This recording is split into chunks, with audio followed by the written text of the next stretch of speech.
These are the instructions for the tunnel card, but this one is specifically designed for the Joy. I'm cutting one of my panels for the card, and I need to put score lines. If you can see, I've already done it with this piece. I want to put score lines down the edges. Now, the Joy doesn't have a scoring tool or the scoring feature on your Design Space canvas. So I'm just switching out my foil tool instead of my regular blade.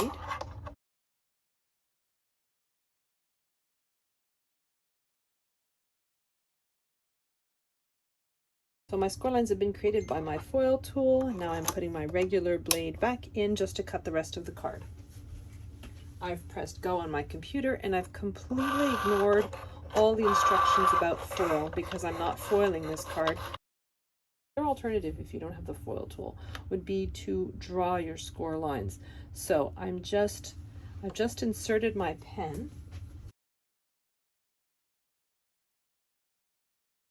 I'm just taking my Cricut paper trimmer and I'm putting that line just in the grooves. You can either use the scoring feature on your trimmer. There is a scoring blade for this one, but I just prefer using one of my pokey tools and just tracing over that line. I can fold on the line and put that towards the inside somewhere where it wouldn't be noticed. So I have my two largest panels, and then I have the join piece. Now the join piece is just a rectangle with a score line in the center. So I just put glue on one side, and I'm gluing my right hand card base to the right hand side of my join piece. And I'm just going to fold it over like so. And then I'm going to put glue on the other side of the join piece. Now this is just because with the Joy, you're restricted in sizes. So this piece would be too big to cut on the Joy. If you want to cut it by hand with your trimmer, then you won't need the join piece at all. Adhering it to that panel. So next I'm going to work on my frame pieces. I have 3 frames for this card, and I'm putting my frames in the order of the smallest opening to the largest one. Now the largest opening has this piece that needs to be adhered to the right hand side of it. So we're just going to fold down on the score lines for this piece.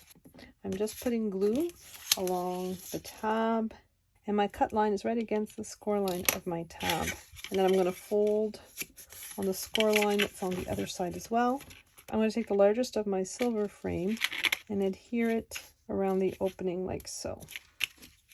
And then I'm moving to the second largest opening, and I have the second largest frame. I've already folded down on the score lines on each side, and I'm just going to adhere my frame to the opening. And then I've got the smallest opening, and I'm just folding down on the score lines. I'm just doing the same as I did with the other pieces. So now I'm grabbing my card base again, and I'm starting with the panel that has the smallest opening. I'm putting some glue on the tab that's on the left hand side of that panel. I'm lifting the front of my card up because I want this piece right against the score line like so. Just turn my card 180 degrees. All of this panel is on the bottom portion of my card. And if I fold it down again, the edges are even on both sides. So now I'm going to take my second biggest frame. I'm putting glue on my tab, and I'm placing it just right up against the fold line of my previous panel. Again, I'm making sure that the sides are nice and even as well. I'm just folding back. Then I have my largest panel, and I have that extra panel at the top. I have my tab at the bottom. I'm just putting glue on the tab at the bottom. I'm doing the same thing, placing it right up against the fold line. I'm turning it back around. So when I open the card, it's going to look something like this. So I've already glued my flowers to their leaves. I'm just putting glue where they're touching the frame of the card. And then I'm going to go to the next page. I'm positioning my piece so that my flowers are visible from the previous layer. And then I have my 2 little smaller pieces. Now I cut them up like this so that you could really position them in a way that they can be seen. And if you have to snip off some of the leaves to be able to see your flowers, that's fine too. I think I'm going to snip off this leaf. And so I have a hole here. I'm going to strive to put this piece like so. Now I've placed all my flowers on all 3 levels.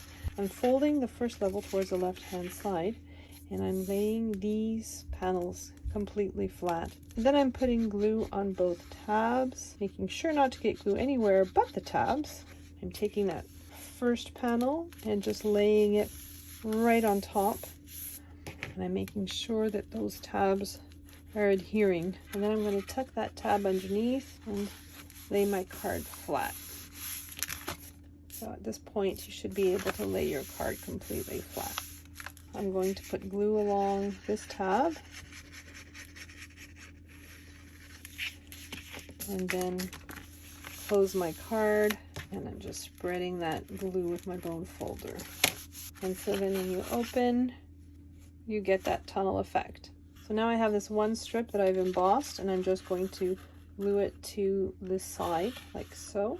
And then I have another piece that I've cut for this side, and I'm just going to adhere it to the panel, and I'm just going to glue my little vine to it. You could also put a little white shape. Actually, you know what? I like that. Next, I'm working on my cover. So the front of my card is a piece of 80-pound cardstock, and then some foiled cardstock, and then I have 2 layers of cardstock, and then an offset for the sentiment in cardstock as well, but the top layer is adhesive vinyl. And I'm just going to center everything. I'm going to pop this up on a little bit of foam tape to give it a little bit more effect.